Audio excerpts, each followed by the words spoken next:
Кумтөргө сырткы башкаруу киргени компания социалдык долбоорлорго өзгөчө көңүл бура баштады. Жаштардын татыктуу билим алуусуна, профессионалдык жактан өсүп өнүгүүсүнө багытталган бир катар долбоорлор ишке ашырылууда.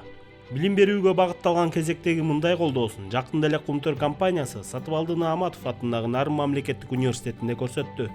Акыркы үлгүдөгү ноутбуктар, окуу куралдары жана баалуу илимий адабияттар өзгөчө IT адистигине кызыккан дарындык жаштар үчүн эң мыкты белек болду. Тышкы башкаруу орган келип, ошонун жетекчиси Теңиз Бөлтүрк мырза ушул билим берүү жана илим багытында колдоо көрсөтүп атканы бул бизди абдан кубандырат. Ошол уккандан кийин биз Кумтөр компаниясына биздин университеттин алдындагы информациялык технологиялар жана чет тилдер коллеждин атынан долбоор жазганбыз. Ошол мисалы үчүн 20-жылы бизде бир эле группа болсо ал коллежде, мына азыр 21-жылы 5 группа болду да, студенттер көбөйдү, жаштар ушу информациялык технологияны, маалымат технологиясын окуйт деген жаштар көбөйдү.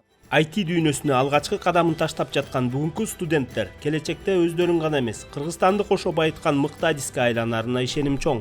Билим берүүнүн сапатын жакшыртуу менен гана татыктуу өлкө кура алабыз. Президент Садыр Жапаровдун жана компания башчысы Теңиз Бөлтүрктүн демилгеси менен түзүлгөн Илим жана билим берүү фонду көп тил билген, акыркы маалыматтык технологияларды мыкты өздөштүргөн билимдүү муунду тарбиялап өстүрүү максатын көздөйт.